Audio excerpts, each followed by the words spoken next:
Howdy howlers, it's Sako Toomey, also known as Casboy. I write horror and I'm a witch and I'm a graphic designer, and sometimes I combine those three things. I am reading a book. I think we're going to be talking about free agency, devotion, and dedication, divine influences. Eventually, we'll be talking about those things. Hello to Allie and Clifftinifer and Nicole and Natalie. It's so good to see you guys. So good to see you guys. If you are not part of the Discord, you totally should be, because it's just been hopping lately. It's been super cool. Super cool. And I intend on doing an art stream today, I think. Or I'll try to get on Lisa Daly's thing. That might be a thing. It is good to be chatty. I like being chatty first thing in the morning, even if I don't have all my wits about me. I think part of it is because I'm so lonely. So lonely. Geez, this sure is tit-tacular. Goodness.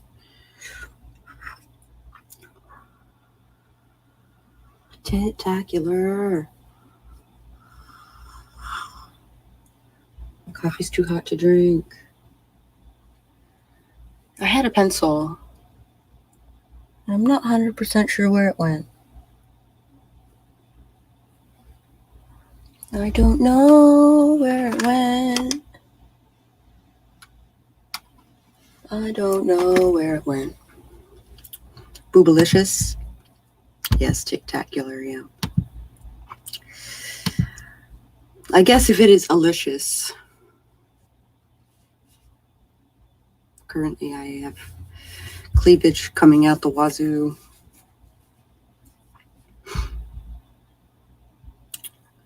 Currently that's a thing. I don't think I am subscribed to half of these people that it wants me to, it's like recommending to me.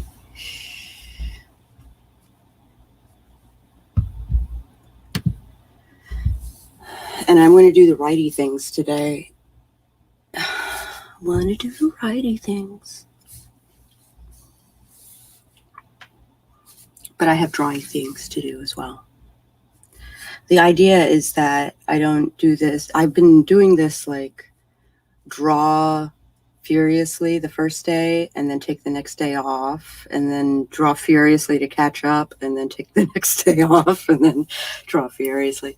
So I'm going to try and draw. I was currently caught up yesterday, like as of like 8 o'clock at night. So all I have to do is 2 pictures today. I'm trying to put on makeup, but I can't do a decent job because my husband has made off with all my brushes. What is he using your makeup brushes for? Oh no. What? Does he have any idea? What? Oh no. Please don't use them on paint. Please don't use them on paint. You're better off just buying new brushes, specifically for the purpose of paint. His Halloween costume. Oh, so he's practicing makeup. Is he doing anything like going out or handing out candy or anything like that where other people might see his costume? He even snagged our son's beauty blender. Oh. Blend that shit. Pack, pack, pack, pack, pack, pack, pack. Oh, super hot. Okay. Super hot. Maybe I will start at the 10. Going to a Halloween party, and he's going as Scar from The Lion King. Cool. Yeah, do that. Do that. That would be cool.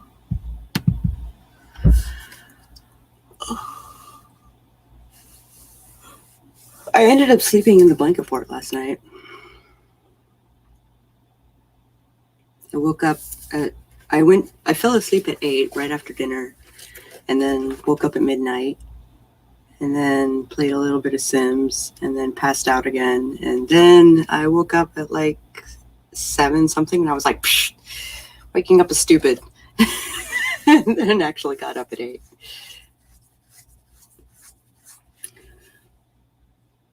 I have itchy legs. The dry skin season is coming. Okay.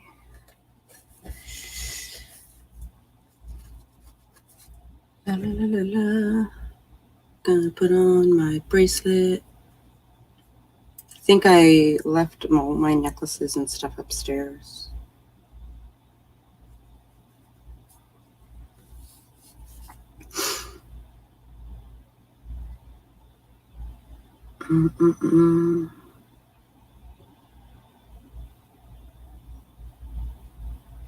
Pictures uploaded. Oh, cool.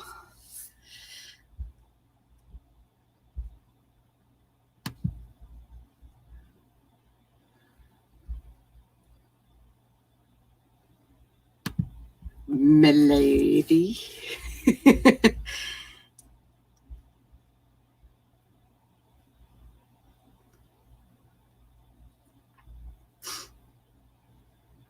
That's cool. Okay. I'm going to go ahead and get started early. Divine influences, dedication, devotion, and free agency. Now that we've looked at a variety of spirits, I want to focus on some other aspects of the divine that relate to witchcraft and being a witch. I have mentioned that I don't worship gods, I work with them.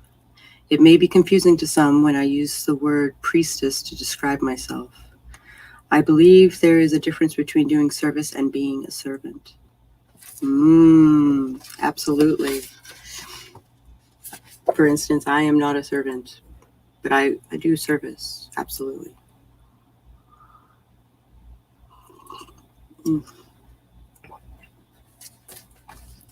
Many, many years ago, I assumed the title of priestess because I had earned the education-based marks for it, achieved the status/position to run a group, produced events, and was a public spokesperson. That's what being a priestess meant back then, to me and to many others. In more recent years, I have found a new meaning and identity within the word. In workshops, I lead by encouraging students to incorporate what I teach into their own practice. In performance, I demonstrate my practice and create a kind of experience where the audience is an observer and a passive participant. In ritual, the attendees put the theory into actual practice and become active participants in the rite, which explains why I have long issued rituals that delegate the attendees to a passive watching position. I want them not only to watch or learn, but to do as well. Beyond teaching and performing, I am actively guiding and working with the people to connect them with themselves and the divine, within and without. Priestess is not so much as a title as it is an action and a state of being. It's the service and the work that's done with and for others that defines the word for me. Priestessing can be seen as doing work for the gods, but I believe it's really for the good of humanity. Perhaps these goals are one and the same. Again, I remind you, this is me.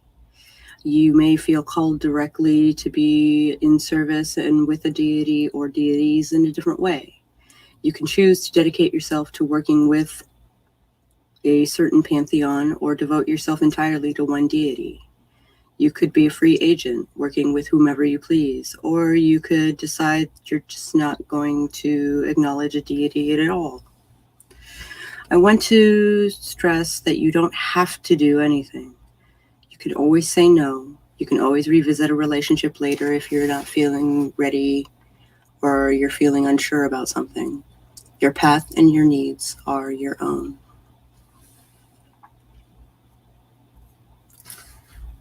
Hi, Jenny. Hi. Revisiting the sacred feminine and masculine.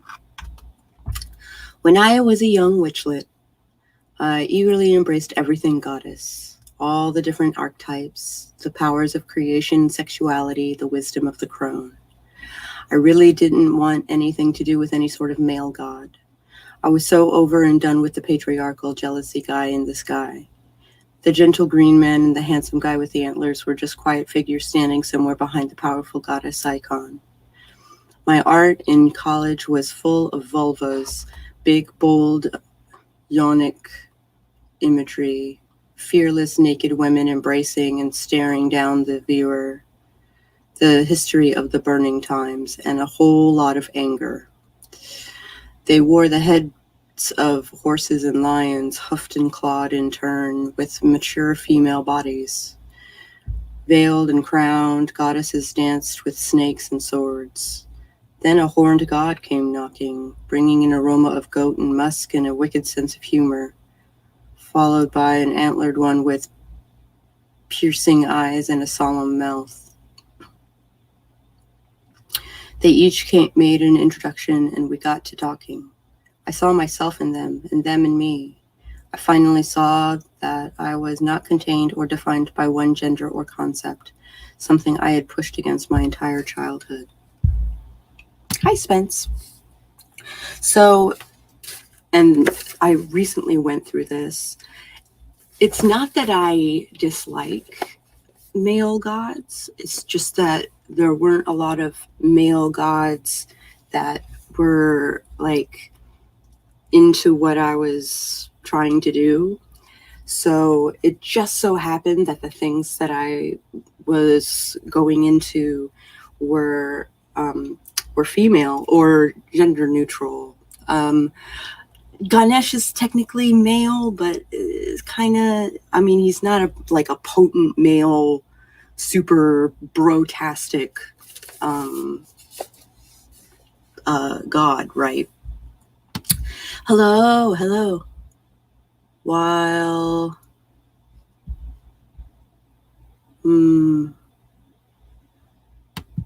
what? Are you doing a thing? While Minnie Spence gets his reading assignments for the year. Oh, cool.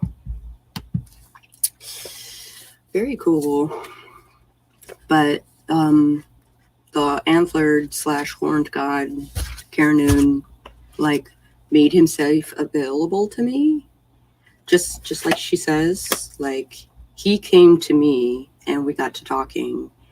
At first I was rather pissed off because he blew through my wards, at least for my grounds, not for my palace. It was kind of funny the last time we hung out because he went into the palace, but there's no door. And he's like, how do I get in? And I was like, well, you don't. Simple as that. You don't. But working with Carnoon has been really good. So I need to get an antler or a deer skull or something. I have a fox skull and I have a possum jaw that I work with that's small enough to fit on a tiny altar like that. So that's like my little tap into Carnoon. I was basically like, how do I show like homage to you. And he was like, work with animal bones. Pretty much all I want. And work with me every once in a while. Which basically means he wants to fuck. That's basically that. And, you know, I'm cool with that. He's not a bad looking fella. So,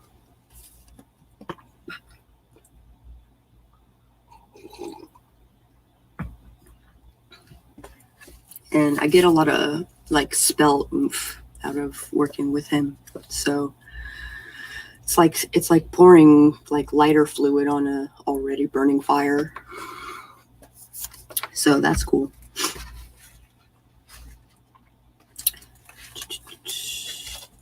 I think it's time we get over gender altogether when it comes to gods, expectations, and interpretations. As my friend Misha says, gender is a mess. I agree. The thing about masculine and feminine is that they are attributes inherent in all beings and gods. We nurture, we protect, we fight, we create, we lead, we follow.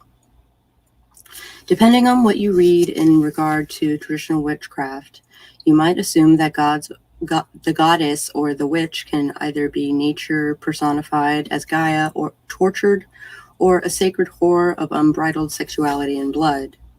Yeah. I want to say on behalf of every woman on this planet, sorry guys, but nope, that's not how it works. Women, witches, and goddesses are not here to be your long-suffering virgin mothers or personifications of your sexual desire, no matter how wild or revolutionary you think that is. We already covered that ground in the 60s and 70s in much feminist literature and art, so catch up already. Men, likewise, aren't either upstanding old wise men with beards or horny goat dragon boys.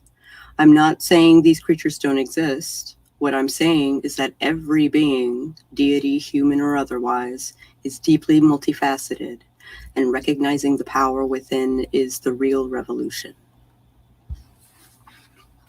I suggest we look at the divine, feminine, and masculine as parts of ourselves that we need to acknowledge and explore more deeply, regardless of what parts we may have lurking in our pants or our jeans. If the idea of the sacred whore is what sets you on fire to go shake up your world, great. But explore beyond that idea and perhaps examine why you are drawn to that archetype and what that expresses about your concepts of sex and sexuality. It's time to get out the mirror and take a good look. See what you find in the reflection.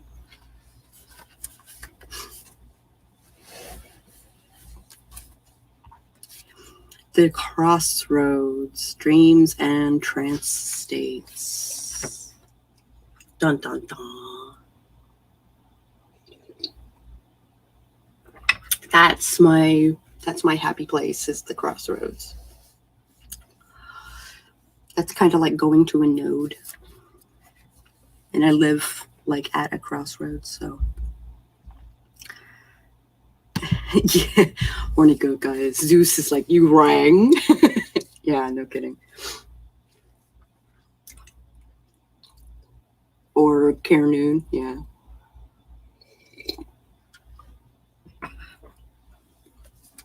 None of that green man shit here.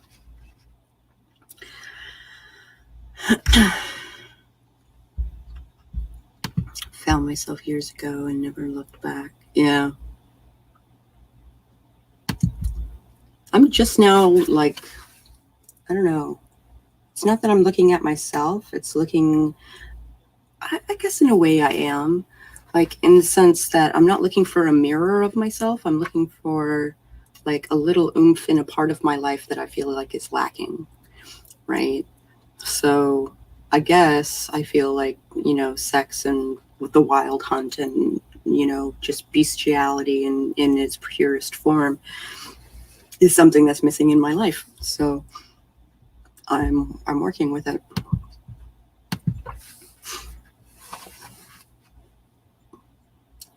Everybody dreams. Some people dream in full color, others in black and white. Some people remember their dreams and can't even control them while they are happening, i.e. lucid dreaming. For others, their dreams vanish upon waking like dewdrops evaporated by the sun. I find that most witches tend to dream vividly and likewise pay close attention to their dreams. Not every dream is a prophetic dream, but sometimes they can be. I still remember prophetic dreams that I had as a little girl that have all come to be. Other snippets of dreams rush out of nowhere while I'm out in the waking world, suddenly recalled because of something I'm seeing, hearing, or doing. I think that dreams are how our brain processes all of the information it takes in during the day, which is a lot more than we are aware of. I also believe that dreams can act as a communication exchange between the various parts of our spirit. Our animal self, talking self, and God self all gathering at the crossroads to catch up and share information. The crossroads can, of course, be a very physical place where two or more roads meet. That physical zone can also be overlaid by something more metaphysical or mystical, which is why it's a favored place for a lot of workings. Why is the crossroads so special? Think about it. Where those roads meet becomes a place that is not set for any one direction. You can decide to go on a new path, continue on the current one, or turn around. The choice and resulting possible opportunities or calamities are strictly yours to make. This liminal quality is what makes the crossroads a nexus of power. That's a good way of putting it, nexus. For dreams and trance states, the crossroads is an ideal meeting ground for different kinds of spirits and entities. It is the place where our past, present, and future meet. It is a place of choosing, a place of leaving, of making sacrifices and uttering words of faith and promise. Trance is very similar to dreaming in many ways. There are overlaps in brain activity between trance states and the entirety of the dream cycle. For more information, you can read this other book.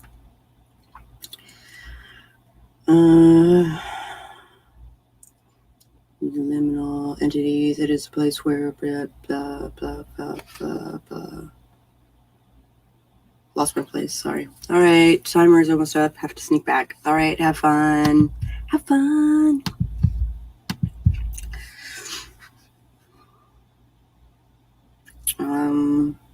The main difference between dreaming and trance is that we are technically awake throughout trance, even if we feel we've checked out of our bodies for a bit. There are multiple kinds and levels of trance that can be achieved safely through dance, drumming, meditation, breathwork, hypnosis, and repetitive tasks. Chemically induced trance can be more dangerous, especially since it can be difficult to control the strength and amount of the chemical. The body can react poorly to the chemicals, bringing on violent side effects, or it can even shut down completely, causing death. Chemicals may seem like a fast and easy way to achieve trance, but they're definitely not the only or safest way. The brain can be trained to safely enter a certain level of trance over time, with the right stimuli and atmosphere. We can send ourselves into trance or be guided by others. If you are interested in experimenting with trance, I recommend seeing what activities work best with your brain and body. Start with breath-oriented meditation or guided meditation to see how you react. You may be surprised at how quickly and profound you can enter into trance. If your mind needs more help being quiet, then try dancing or drumming, focusing on steady, repetitive motion. Similar to physical benefits of drumming and dancing, sex can help you achieve a trance state, often producing amazing images and visions. Getting your animal self engaged can be a great way to hush your talking self. Flying or immediate witchcraft. There's something inspiring and breathtaking about the art and mythology surrounding witches flying to the Sabbat. I have long been fascinated with the lore, history, plants, ointment techniques, and rituals involved. I enjoy reading and hearing about others' otherworldly travels, spirit flights, hedge writing, and visions. It seems to be a very popular and integral part of what I'm seeing discussed online in new books concerning traditional witchcraft. So the whole idea of flying and using the broom both as a cleansing method and also as a mode of transportation is something that I have recently gotten into, and I feel like an idiot for not doing it sooner. Frankly, like it is the best, especially considering my tulpas are all wild animals or feral. Wild, I don't know. So it's very, I don't know. I don't know what I was saying there. It's very useful, and the besom that I use is this little guy. So I use it as a cleansing method, and also it obviously in my domain it changes dimension, so I can write it.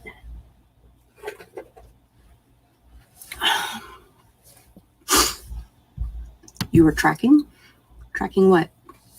What are you tracking?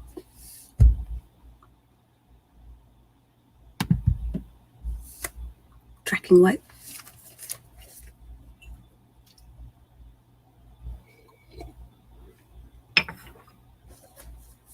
Oh my gosh, I'm almost at the end of this book.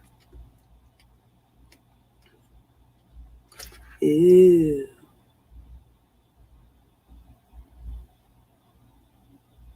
Ooh, that's very interesting to me. I'm almost there. What you were saying, tracking.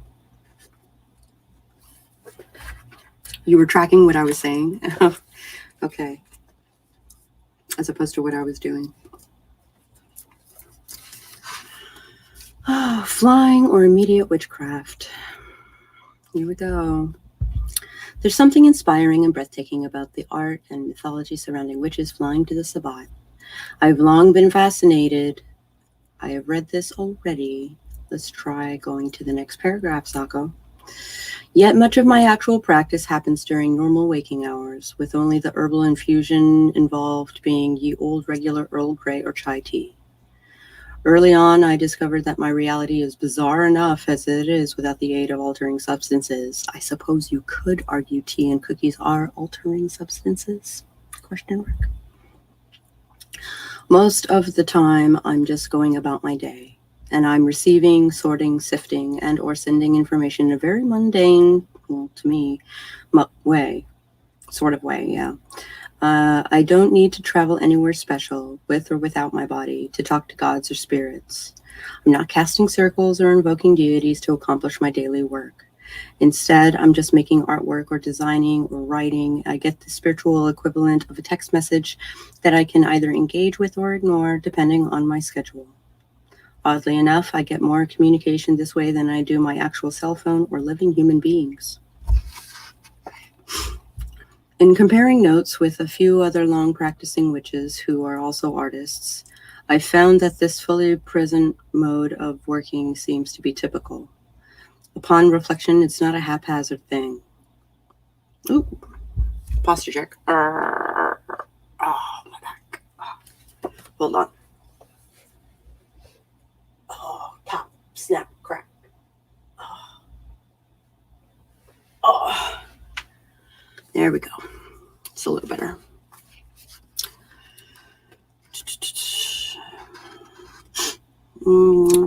It's not a haphazard thing. Okay. Rather, if you've been making art for most of your life, you've trained yourself to enter a kind of receptive yet controlled and very present trance state. Sitting down to make work, the body and brain recognize the task at hand and switch into art mode. Circumstances allowing, the artist taps into various levels of the conscious and unconscious selves. My guide through these places is myself, the self divine, that which is the thread that connects me with everything. Yet I'm still very much contained within my body, processing the rest of the world around me.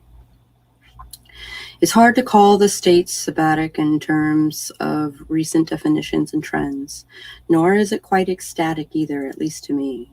For me, ecstatic state involves the body, mind, and spirit working together outside of the normal experience.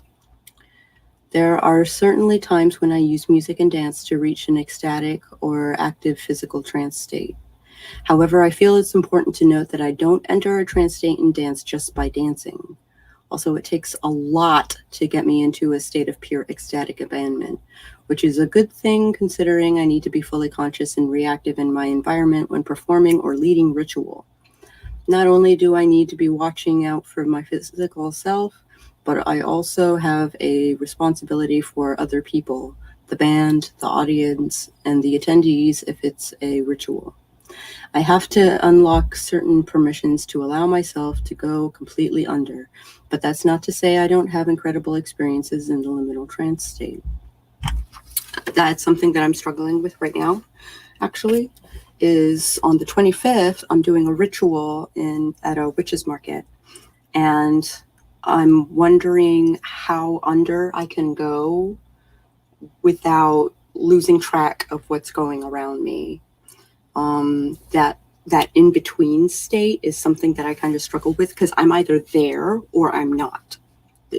Like, the being in between those places is really awkward for me and really uncomfortable, and really I can't do anything on either plane when I'm stuck in the middle. So I'm like, I gotta work with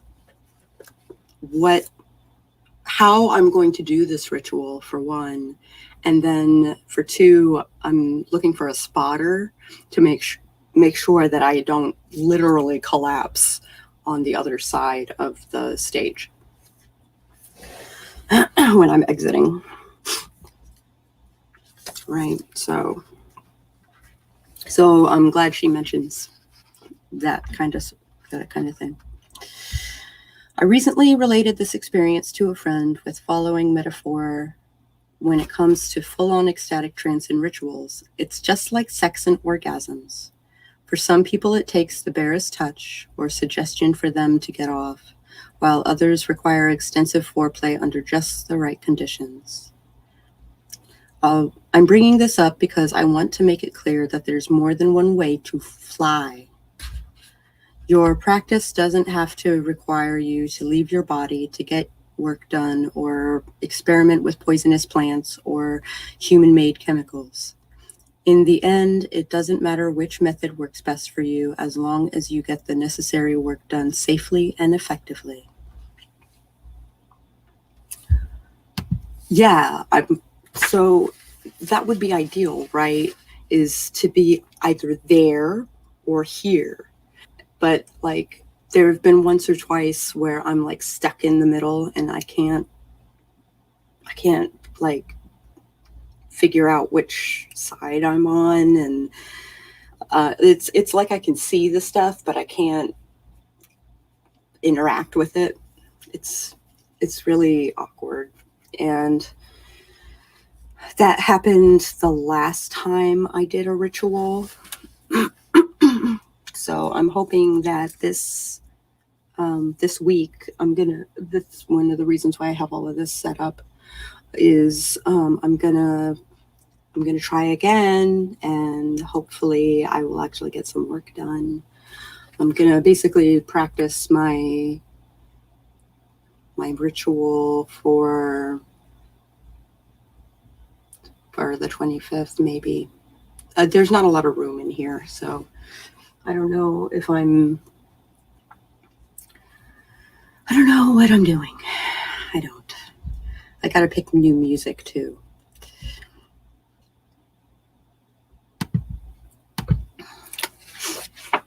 All right.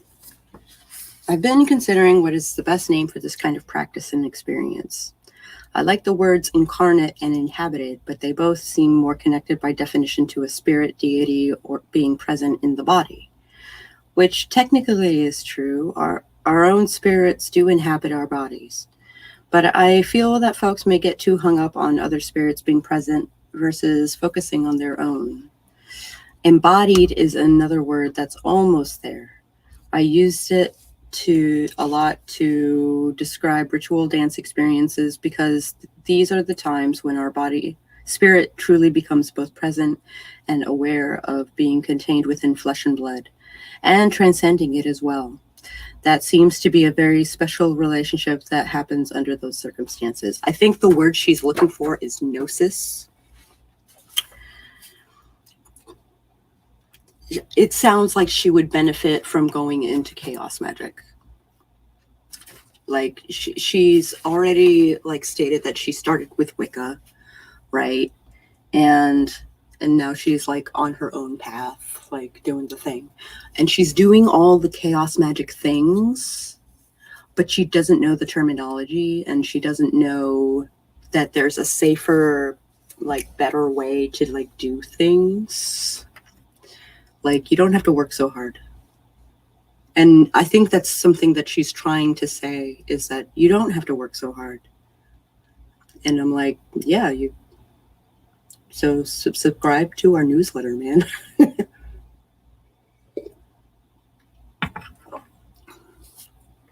Subscribe to our newsletter.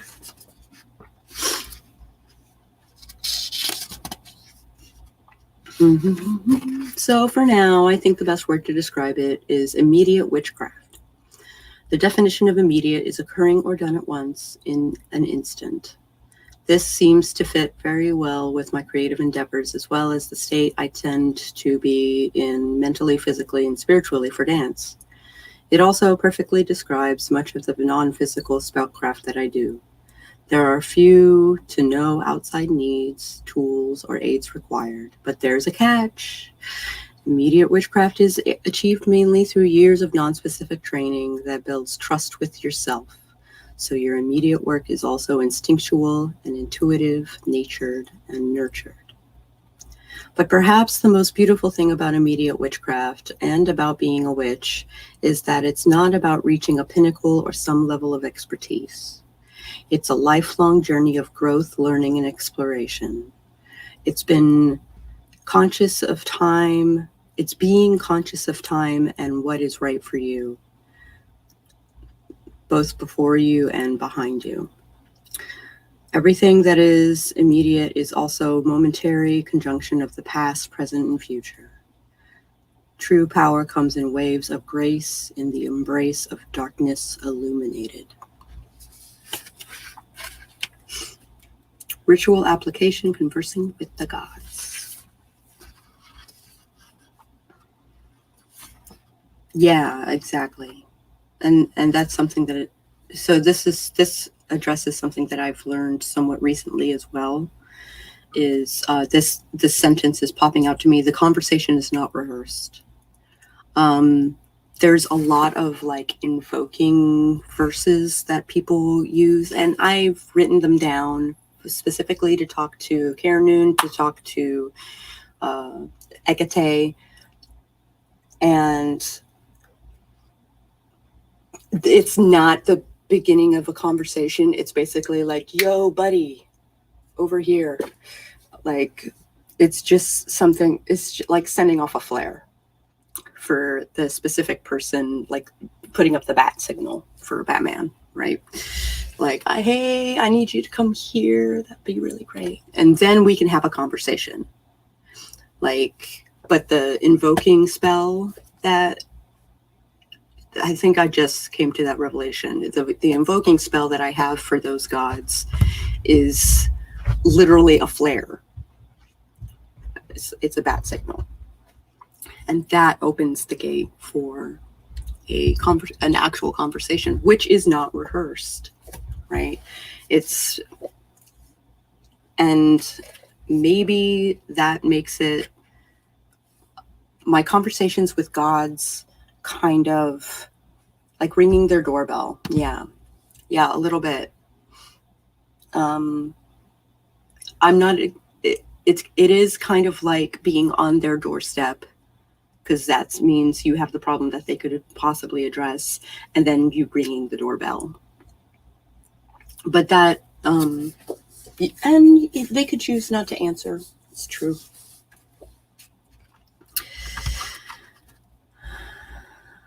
Oh, I thought you were DoorDash. Yeah.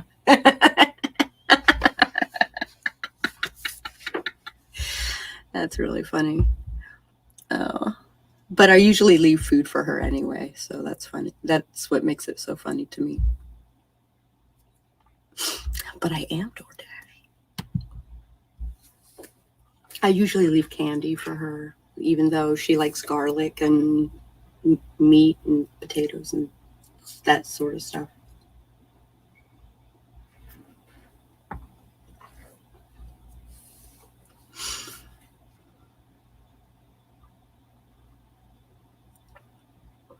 It makes me wonder that because I leave food at the Crossroads and it's a very busy intersection, and it's right at a playground where there are kids and stuff like that.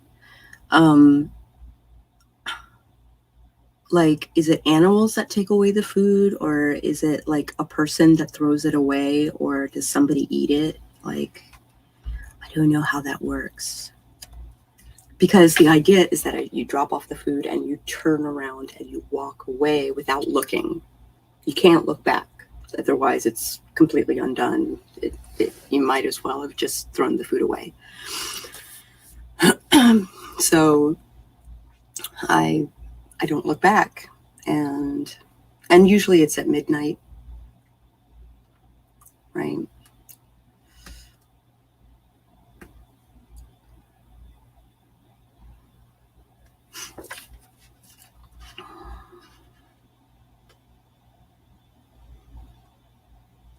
Okay, let's do this thing. What was up with my viewership this morning? Let me edit.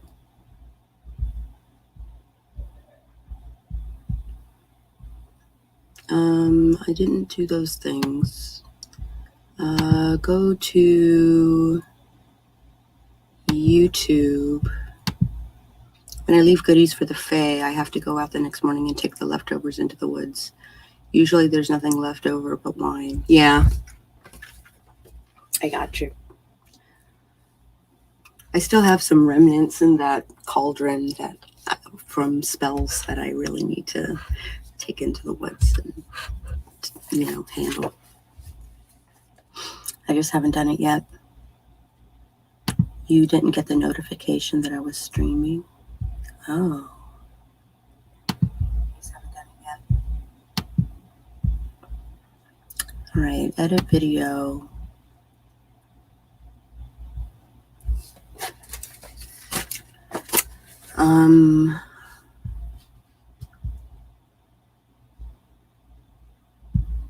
Coffee with Cass, anxiety release.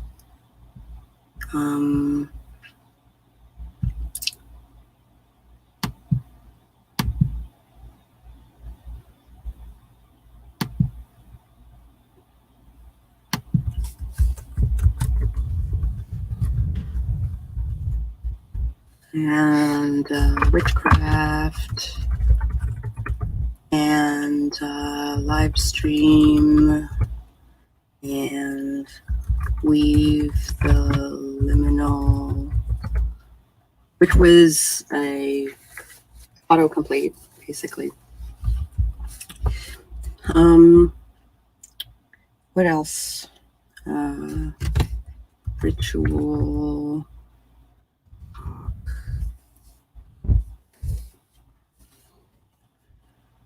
Free tarot readings.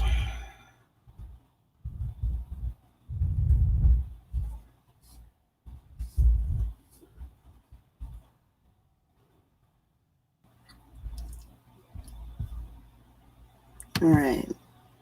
Maybe that'll help.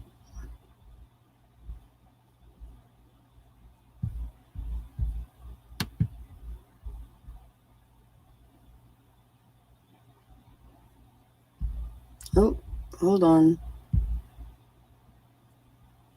Oh, back for 11 minutes. Oh, shit. Okay.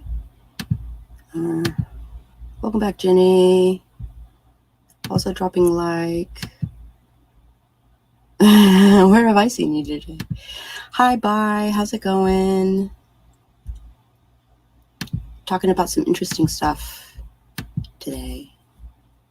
Mostly working with my idea of working with gods. Like, I don't need to explore what I think gods are. Like, and I think we're all kind of there, right?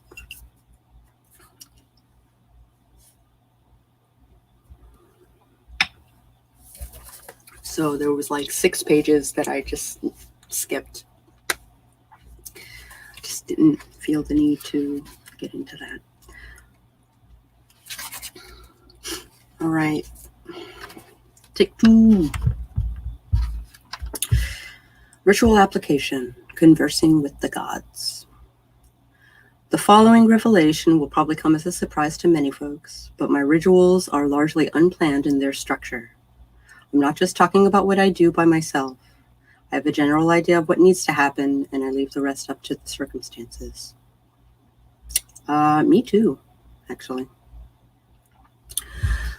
Going good, tinkering in my anchor series. Yay! Slowly growing excited about it. Oh, cool. Yay, I didn't know you were doing a series. That's really awesome. Are you going to be working on it for Nano? I'm going to be working on mine. It's already the 7th, and I haven't done my outlines for the subplots in my first book. Ooh, suffering from a serious crush on a fictional character, not my own, mind you. That sometimes happens. We'll be glad when it stops distracting me. I know how that feels, and it's even worse when it is someone that you've created yourself. Like, and Doll is really good about explaining this sort of thing, probably better than I am. But like the concept of a writer's tulpa. So the lead character in my series has a personality of his own. Like, he has literally responded to me. And it's very, it's kind of weird to like bring something into being like that. Happy birthday, Baxter. Happy birthday. Hi, pronoun. And book 1 will be the Nano Project. Yeah. Party. Book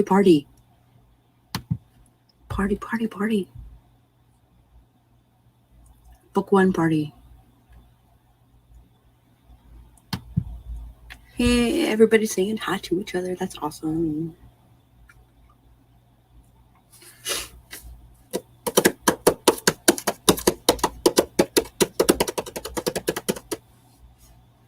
I have no sense of rhythm.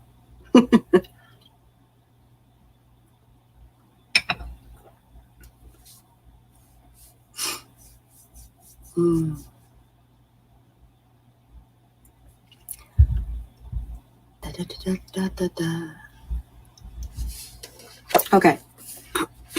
Swearing off Nano for the rest of my life. My sanity is too fragile. Are you up for an Anchor series stream someday? Absolutely.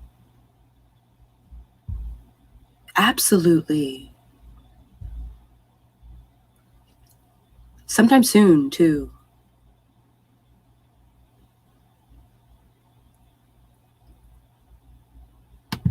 Yeah.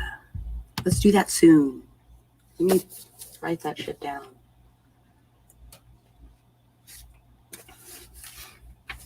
Today is Wednesday. Fell asleep at 8 p.m. Woke up at 8 a.m.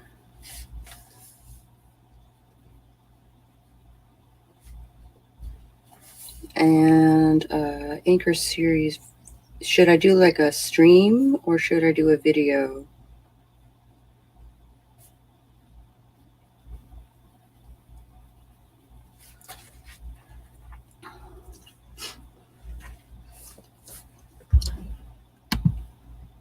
trying to get around this morning. May have to get some coffee. Trying to make birthday plans. Oh, I look so pretty. Oh, I just woke up.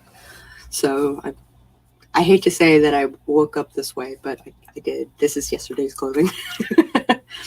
I literally just rolled up and made some coffee and came back, and here I am.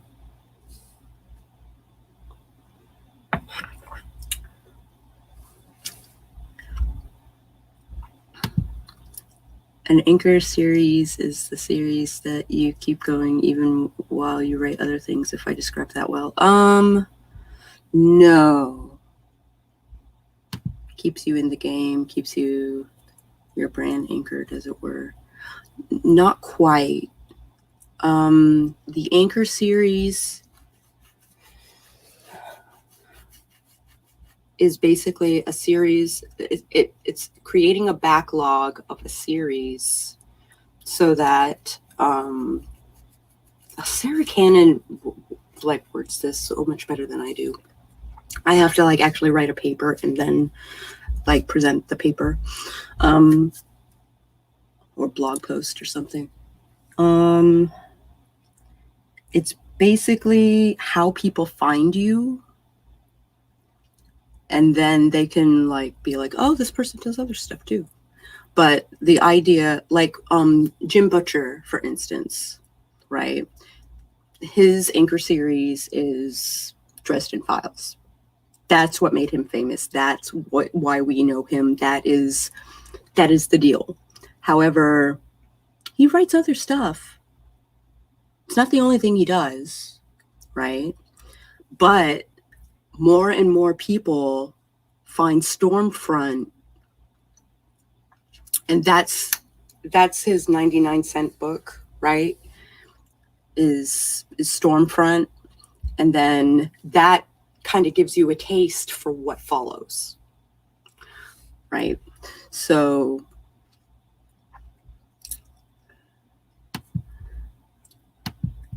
all right, see you later. So Rick Riordan's anchor series would be Percy Jackson? Yes, absolutely. The Anita Blake series would be Laurel K. Hamilton.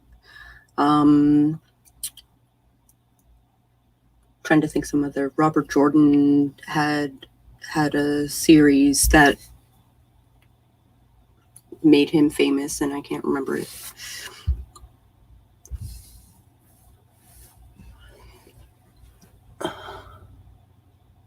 I'm like staring at it.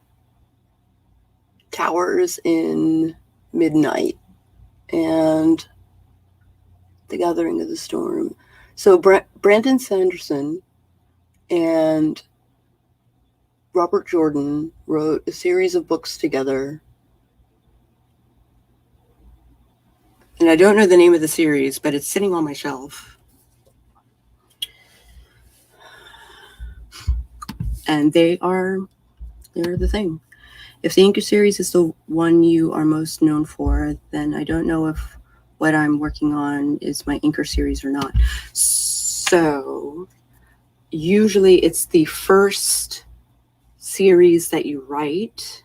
So it's good to get a series in your backlog, and then you can write whatever you want, right?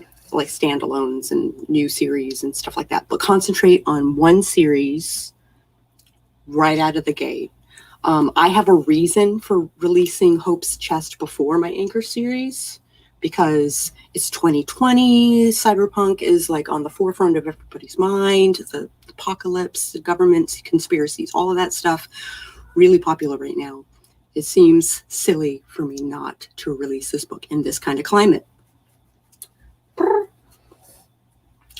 So that's the only reason why I released Hope's Chest ahead of my anchor series.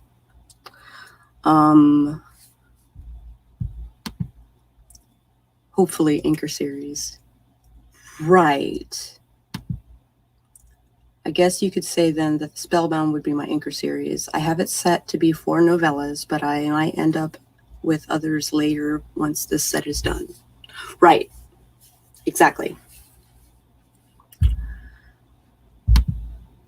You can also look at it as a series you get known for, which isn't always the first. That's true. Sanderson wrote many before finding his anchor. That's absolutely true. And so did Laurel K. Hamilton, for that matter.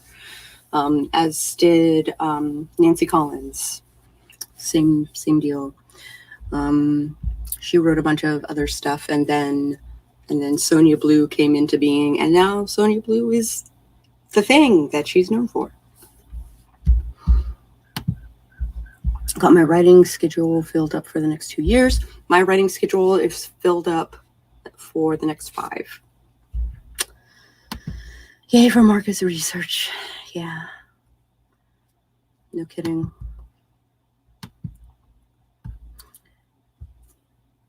Oh. So the question is, do I wrap up or do I keep reading?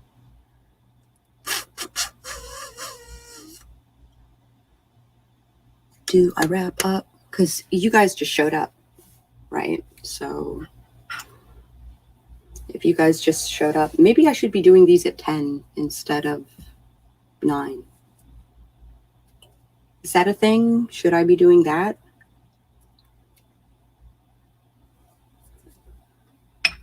Should I reschedule this so that I bump it back a little bit?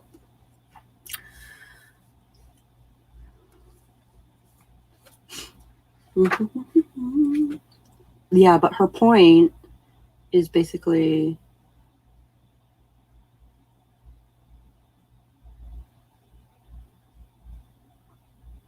ooh.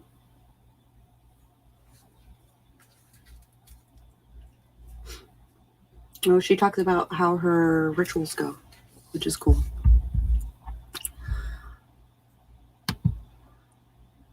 I'm going to step away for a second to take care of the cat box, but I'll be good with whatever you choose. Okay, cool. I will go find Sarah's vids on the Anchor series so I know my stuff before I start talking about Anchor series online. Absolutely. Sarah Cannon's stuff on heart breathing. I think it's on the Heart Breathings account, because the Sarah Cannon account is more like a planner thing and notebooks and stuff. So the Heart Breathings account, she has a whole series on Anchor series, and it's so good. It is so good. I actually took notes. Let me bring them up real quick.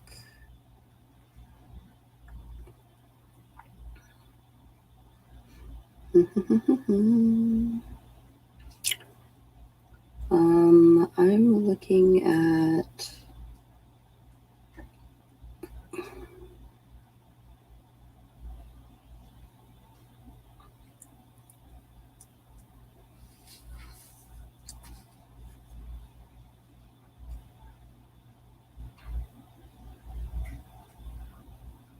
a lot of these are called Untitled. Creating a game, portfolio things, astrology.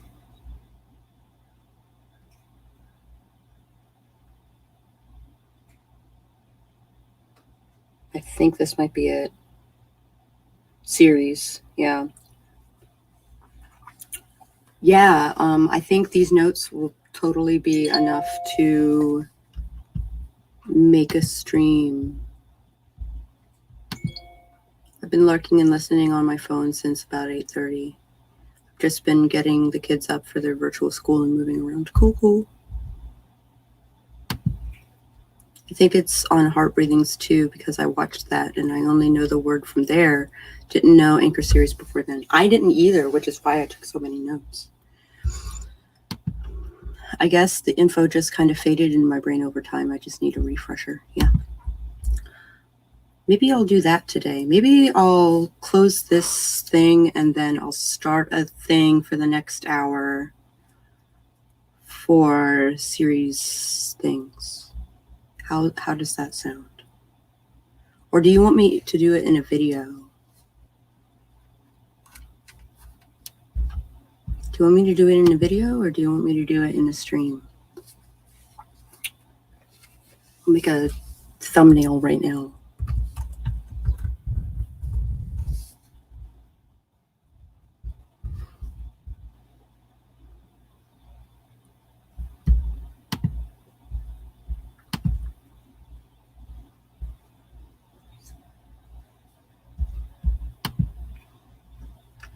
Nightbot is totally watching me. Yeah, I got you there.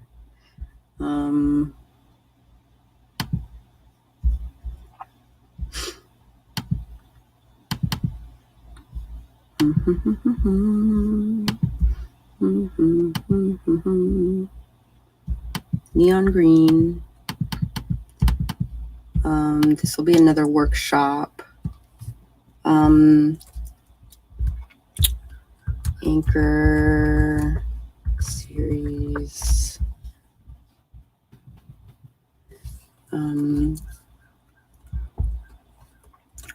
Workshop.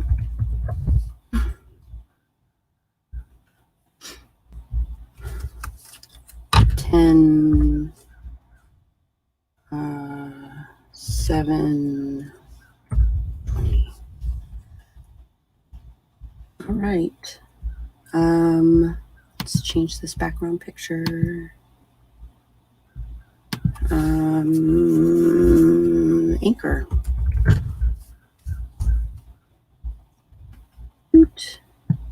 Yeah, that'll do. Download.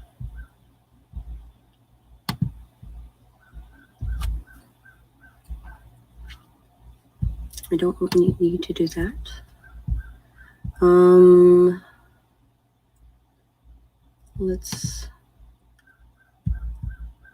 That's just me. Been comfy with streams for 6+ years now. Yeah. I don't mind either way. Streams eventually become videos too, as it were. There's a lot less ums and ahs and so and this and that and a lot less stalling, because I edit all that stuff out when I make a video. Look, well, I still have coffee, Nightbot.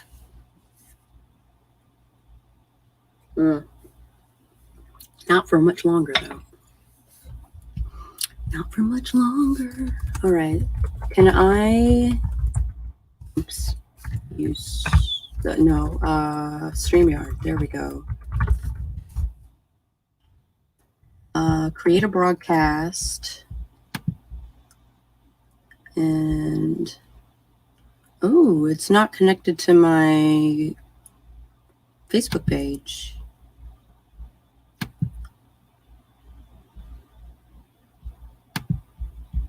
Hold on. Destinations. Reconnect. I did not do that. Okay.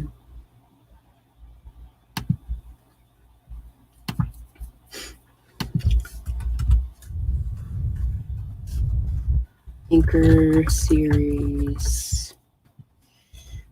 I'll go over what I know about Anchor series, and maybe you'll walk away with some ideas for your own. And then all my descripty thingies, which I cut and paste. And schedule for later. Upload the thumbnail. Downloads.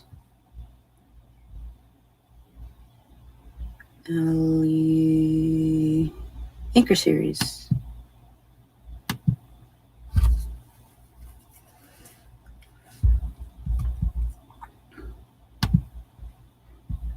Apply. Start at, I don't want to bump into Lisa or Kat. So let's do today. But let's do it at 10:30 a.m.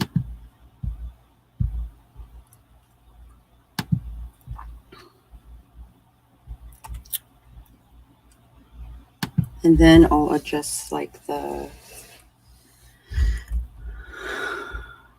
keywords and stuff. I like to think of peanut butter no bakes as oatmeal pucks. Makes me not feel bad eating them for breakfast. Okay.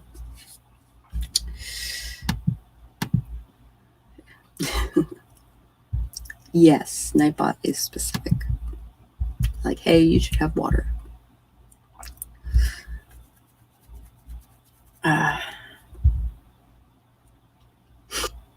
All right. So that being said, can I view on Facebook? I can.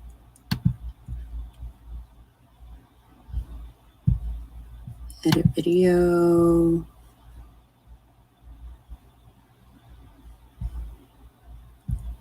Playlist. You're going to go into AuthorTube.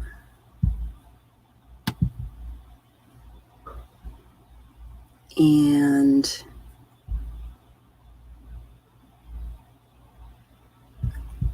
let's do some tags.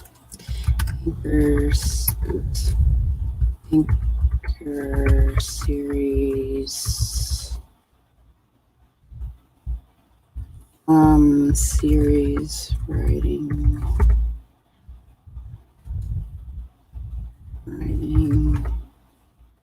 AuthorTube. Workshop. What's another one?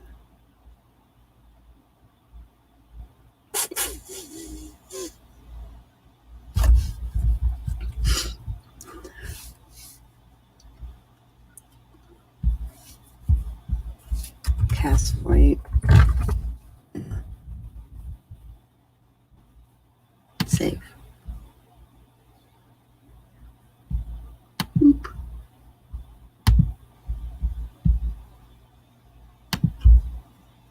Tend to skip breakfast when I don't have them. Mm-hmm.